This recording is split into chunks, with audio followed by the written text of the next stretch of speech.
नमस्कार, मैं कमलेश कबीर आपका एक बार फिर स्वागत करता हूं इस नए एपिसोड में। आपको पता होगा, हरियाणा में चुनाव से पहले या हम कहें कि 2020 के बाद में हरियाणा जाट डोमिनेंट एरिया है, मतलब जाट बाहुल्य क्षेत्र। और इस क्षेत्र में अब तक की राजनीतिक अगर हम सिनेरियो की बात करें तो आपको पता होगा इनेलो, उसका जो मुखिया है वो जाट है। और कहीं ना कहीं कांग्रेस पार्टी भूपेंद्र हुड्डा वो भी जाट समाज से ही आते हैं। ऐसी स्थिति में भारतीय जनता पार्टी, जिसके पास एक भी जाट लीडर नहीं था, और बिना जाट लीडर के भारतीय जनता पार्टी ने नॉन जाट जो कम्युनिटी थी उसको कंसोलिडेट करना जो है वो शुरू किया। लोगों को एक जगह रखा जो नॉन जाट कम्युनिटी थी, और उस बलबूते जो है वो सरकार भी बनाई। और यही जो है वो विपक्ष की सबसे बड़ी चिंता थी हरियाणा को लेके। तो ऐसी स्थिति में हरियाणा में अब क्या किया जाए, तो इसके लिए एक जो है वो प्लान किया गया। पहले आपने देखा होगा किस तरीके से किसान आंदोलन, और उसके बाद में पहलवानों का आंदोलन। और जितने भी जो पहलवान हैं वो सारे के सारे आपने देखा होगा, लगभग हरियाणा में आप किसी भी स्पोर्ट्स पर्सन को उठाओगे, चाहे नीरज चोपड़ा हो, मनु भाकर हो, अमन सहरावत हो, विनेश फोगाट हो, बबीता फोगाट हो, या और भी बहुत सारे नाम, साक्षी मलिक हो, ये सब के सब जो है वो जाट कम्युनिटी से आते हैं। और ऐसी स्थिति में जब पहलवानों का आंदोलन हुआ तो सभी लोग जो है वो एक बार इमोशंस के साथ में इन पहलवानों के साथ जुड़ गए। और हम किसी दूसरे की बात क्यों करें, मैं खुद उस वक्त जो है वो पहलवानों के समर्थन में था कि इस जो पूरा जो मामला उठाया गया है इसकी जांच होनी चाहिए।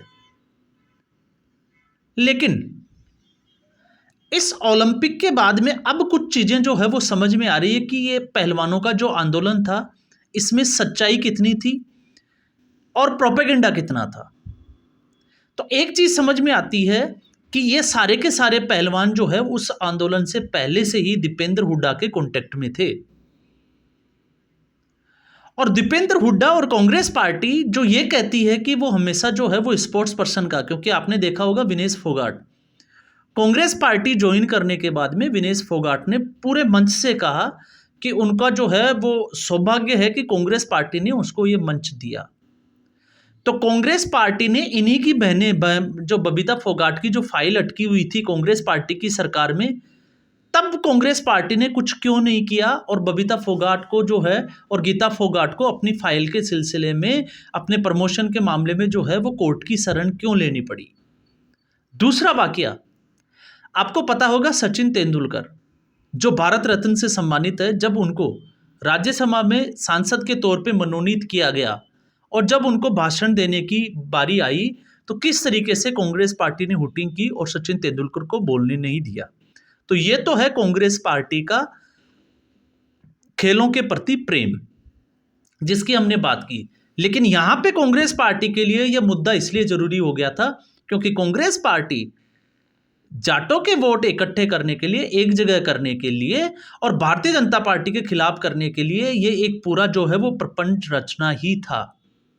अब इसमें कैसे, आपको पता होगा उस आंदोलन के वक्त भी जब पीटी उषा इनसे मिलने गई तो किस तरीके से पीटी उषा को भगाया गया। क्या पीटी उषा जो है वो एक खेल से जुड़ी हुई महिला नहीं है या फिर वो महिला नहीं है? ये दो बड़ी चीजें अब जो है वो चीजें समझ में आती है कि ऐसा क्यों हो रहा था।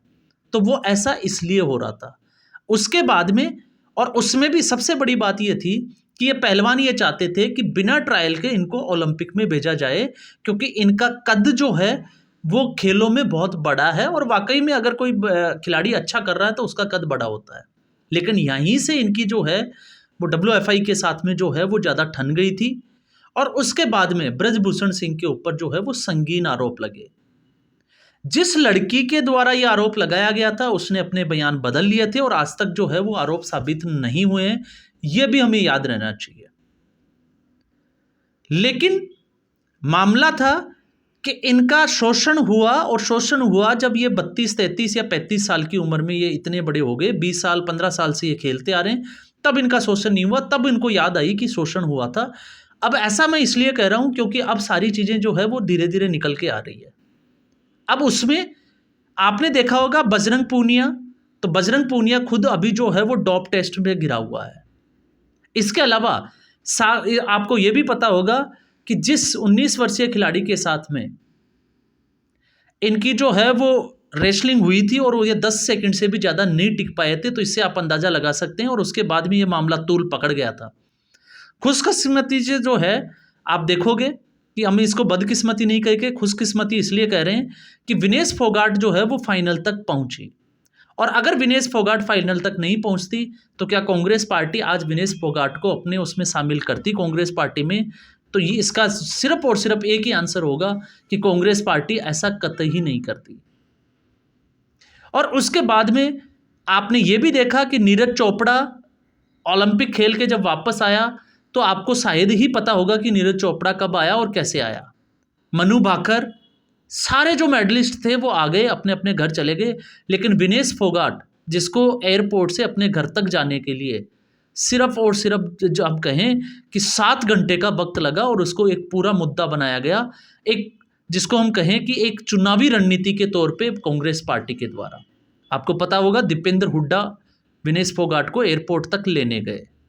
उसके बाद में जो भी कांग्रेस पार्टी की जो रणनीतिक जो प्रक्रिया थी उसमें विनेश फोगाट का शामिल होना, आपको पता होगा अमृतसर गोल्डन टेम्पल पे मत्था टेकने के बाद में उसके बाद में जो है वो किसानों के साथ बातचीत करना, ये साफ तौर से दिखाता है कि ये राजनीति जो है वो पहले से ही बनी हुई थी।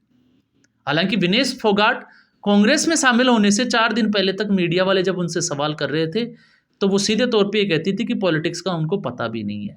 और यही एक वजह थी कि जिस महावीर फोगाट ने विनेश फोगाट को बनाया उसको एक बार भी क्रेडिट देने का नहीं सोचा। और उसके बाद में ये कंट्रोवर्सी भी सामने आई थी जिसमें गीता फोगाट का एक जो ट्वीट है वो अभी भी मौजूद है। तो ये सारा जो है वो एक जिसको कहें कि जाटों में एक इमोशंस क्रिएट करने का। और आप एक चीज़ और देखिए कि जो पहलवान जाटों से जो आते हैं या पहलवानों के अलावा जितने भी, चाहे मनु भाकर की बात करें, नीरज चोपड़ा, आज तक किसी पंचायत ने या किसी ने जो है वो इनको मेडल दिया नहीं दिया, लेकिन विनेश फोगाट को जो है वो एक मेडल दिया गया। तो यहीं से जो है वो एक पूरी रणनीतिक जो तैयारी थी वो कांग्रेस पार्टी की पूरी हो गई थी।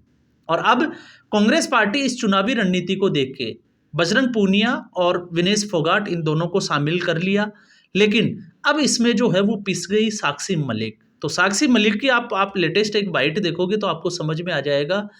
वो सीधे तौर पे जो है वो ये पूछ रही है कि उनको ऐसा नहीं करना चाहिए था, मतलब राजनीतिक पार्टियों से या राजनीति से दूर रहना चाहिए था। और ऐसा इसलिए क्योंकि विनेश फोगाट को हारने के बाद में भी किस तरीके से पैसों की बरसात हुई और किस तरीके से उनका जो है आपको पता होगा राजनीतिकरण किया गया, लेकिन साक्षी मलिक जो है वो इसमें पीछे रह गई, उनको कुछ मिला ही नहीं। तो अब बात ये आती है कि अब जो आंदोलन है, क्योंकि जिस आंदोलन पे ये खड़े हुए थे वो आंदोलन अब विश्वास तो वैसे उससे उठ गया, तो उस आंदोलन की लड़ाई अब आगे कौन करेगा? क्योंकि विनेश फोगाट और बजरंग पूनिया ये दोनों ही जो है वो अब कांग्रेस पार्टी की शरण में चले गए। तो अब उन बालिकाओं की जिनकी ये लड़ाई लड़ रहे थे उनकी लड़ाई कौन लड़ेगा? अब ये कहते हैं कि कांग्रेस पार्टी ऐसा करेगी, तो कांग्रेस पार्टी ऐसा करती है तो फिर आप जो मैंने आपको उदाहरण दिया कि बबीता फोगाट और गीता फोगाट के साथ जो है वो न्याय कांग्रेस पार्टी क्यों नहीं कर पाई? क्योंकि कांग्रेस पार्टी की उस वक्त हरियाणा में सरकार थी। इसके अलावा हम सचिन तेंदुलकर की बात करें कि सचिन तेंदुलकर को किस तरीके से बोलने नहीं दिया गया था, तो उसके बाद में फिर हम बात कर लेते हैं। इसके अलावा आपने देखा कि किस तरीके से बाकी के जो पहलवान आए उनके लिए कांग्रेस पार्टी ने एक बार भी कोई रैली की हो, उनके सम्मान में कोई कार्यक्रम बन किया हो, तो ऐसा जो है वो आपको देखने को भी नहीं मिलेगा। तो यहाँ से दोनों चीज़ें अब समझ में आती है, क्योंकि जिस आंदोलन में जब तक हम पहलवानों के साथ थे, अब वो जो है वो धीरे धीरे जो है वो इससे पर्दा उठ रहा है। और किस तरीके से आपको पता होगा, ये अंदाज़ा तो तभी लग गया था जब विनेश फोगाट फाइनल में गई थी और लोगों ने कांग्रेस के IT सेल ने प्रधानमंत्री नरेंद्र मोदी को ट्रोल करना शुरू कर दिया था। बाकी आप देखो, ऊपर वाला सब देखता है जब हम ये कहते हैं कि कर्मों का फल मिलता है, और ये इन्हीं का एक वाक्य है।